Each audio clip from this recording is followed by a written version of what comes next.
shugaban ƙasa Bola Tinubu ya nuna mana kabilanci domin ya ɗauki galibin masana'antun wajen guda 11 ya je ya kai Lagos, kamar Lagos ce kawai sitar a Najeriya. Wanda mun muka zaɓe shi. Dole ne mu fito mu faɗa ba tare da tsoron kowa ba. Don haka kabilanci su suka halatta shi, don haka idan mun yi shi babu laifi. Wallahi kuwa kan ku tallaki wannan ya daura kafar wannan ya daura kafar wannan duk aka ja guda ɗaya sai dai a ja ku gaba ɗaya, in ba haka ba wallahi ɗan siyasa wallahi sai mun ya dauka. Ya haka ku za mu yi kwata-kwata mu kungiyar ta rushe saboda idan ba za mu biya bukata da ku ba. Idan za a cutar da mu za mu yi kiran wa'annan kungiyoyin kasuwa mu ce kowace kasuwa ta taho da mutum 200 mu tari gabansa da mutum 5,000 yace ba zai mana abin da yake so ba. Babu shi a Kano, babu shi. Muna da haƙƙi. Mun yi rigima da EFCC, mun yi da 'yan sanda, mun zo mun yi da CBN, mun zo mun yi da DSS, mun zo mun yi da 'yan damfara.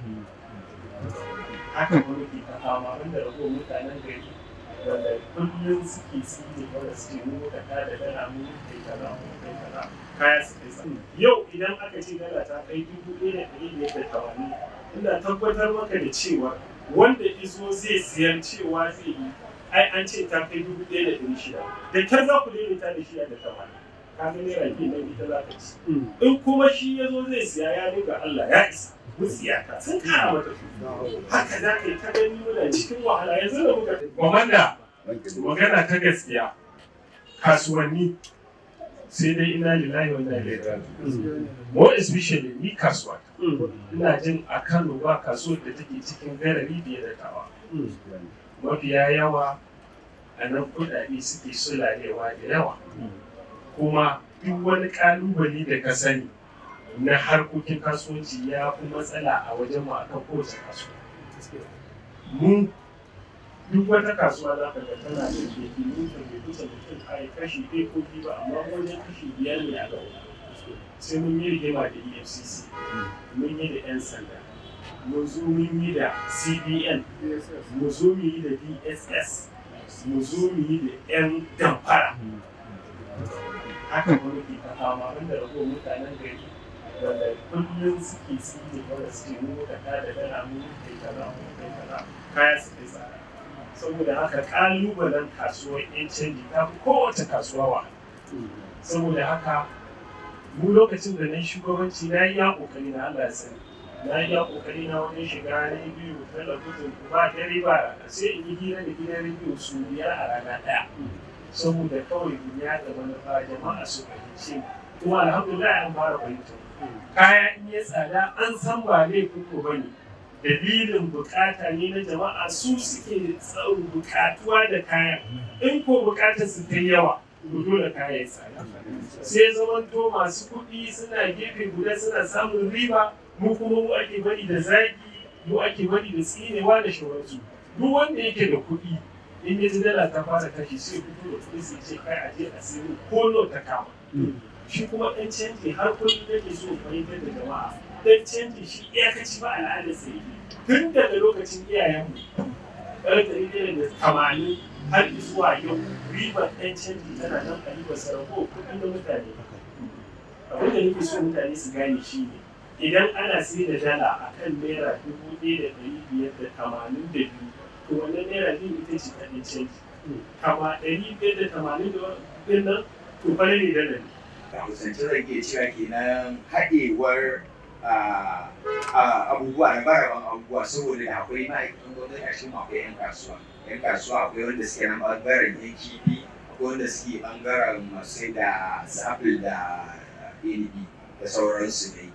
To amma dai da yake mu ya zanen narke a ƙarƙashin shugaba ciyaman Auwal Gabarin Jakada muna ƙarƙashin sa, to alhamdulillah mun sababbin fuska ne kuma muna ganin dukkan wani abu da ya kamata mu yi bai wuce addu'a ba da kuma duk wata gudunmuwa da ta zo ta bangaren mu insha Allahu da kuma duk wani fatan nasara da zamu Allah da zaki iya bakin kokarin mu muna fatan Allah ya mana jagoranci mu da kuke iyayen mu malaman mu magabatan mu kuma Allah ya kara muku da kuka da jagoranci.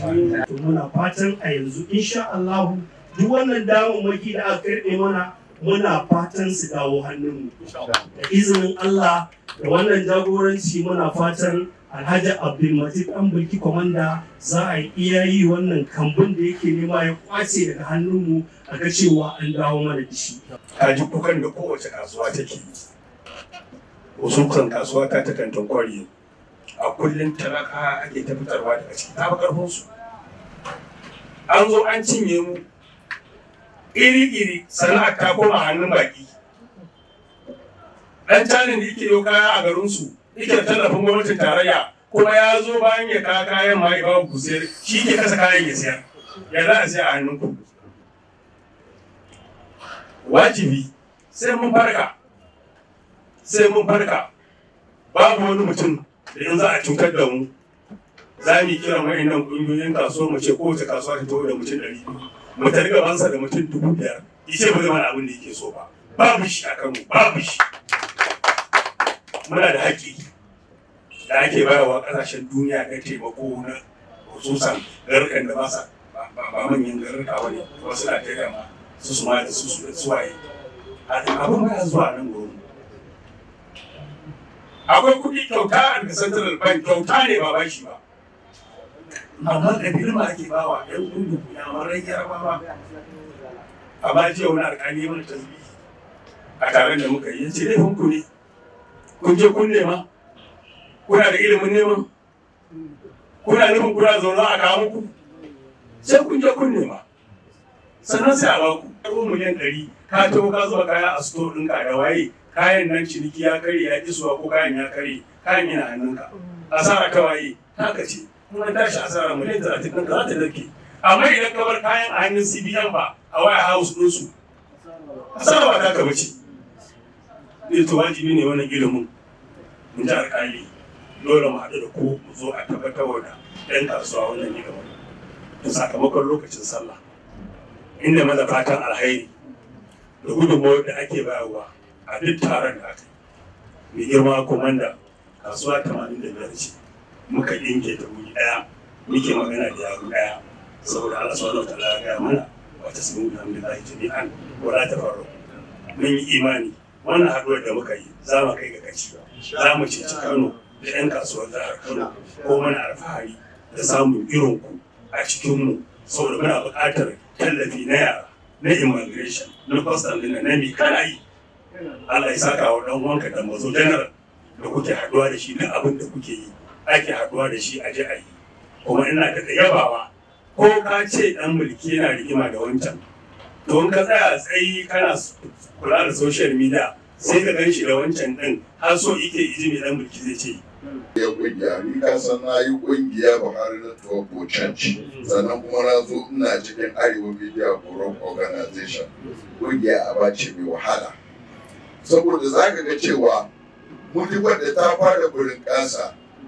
ina tabbatar muku wallahi za a kawo muku hari da bindiga mai ƙarfi irin ta kuɗi domin a yaƙa ni na sani wannan sai ta faru ko kuma 'yan kasuwar da suka kasa wani abu a lokacin da suke shugabanci ina tare da su ko kuma iga cewa shugabancin nan ba a gama tare da ku zai ci gaba fiye da nasu to ina gaya muku babu abin da zai hana ba su yaƙe ku domin za ka ga sun tsofaffin 'yan kasuwar kusan babu wanda ba san halinsa ba ɗaya bayan ɗaya maimakon idan aka ce su tafi collectively 'yan kasuwa za su nema hanki ba za su tafi wani ƙarshe duk wanda za a kira sa da daddare daban-daban ina ga maka duk rikakkun 'yan kasuwan nan a mulkin ganduje babu wanda ba a ba fili ba babu kuma a mulkin gwangwasu babu wanda ba a ba fili ba amma sun ja bakin su sun yi shiru su ne za su dibanci cewa kawai inda wani mai magana ya ce musamman an ba da wajen biliyan biyu wallahi Kano idan da haɗin kai na rantse maka da Allah dan gwamnati ta ba da biliyan 10 da cima wallahi ba ta saboda Kano ita ce cibiyar ciniki kusan ta Afirka ta yamma baki daya to amma menene sauran shugabanni sai su yadda suke so ka biya musu bukata to daga ƙarshe bukatar kuwa ta lalace to na tabbata da wani jarumi ne ba yau nake shi ba na san shi na san waye shi na san abin da zai iya, na san abin da ba zai iya ba. Ko zuwa kai ka ba labari ka ce wani zai yi kaza zai yi kaza zai yi kaza ce ba zai yi ba. Amma abin da yake zai iya zai ce musu zai iya, amma abu kaza da ka faɗa ba zai iya ba. To don haka ina mana fatan alheri wa'inda kuke faɗi kamar kwanaki da kuka ji kun samu wani bado. Yau ku ne ko a 'yan kasuwa na canji. To babu shakka kasuwa mu ya sha'ani babu irin kasuwar canji saboda na san sirri. Na farko akwai gurbatattu a cikin ku waɗanda suke ɗaurewa waɗanda suke zalunta gwamnati gindi su ba da kuɗi a haye musu ko Dubai ko China ko ina ne duk na san su. Kuma babu wanda ba sani babu wanda kuma san harkar da yake yi ba. To wannan ita ta jawo muku asalin 'yan kasuwar da za su samu alheri wanda yake ba za su wuce kuɗin abinci da za su samu da iyalinsu da wani alheri da za su yi ba.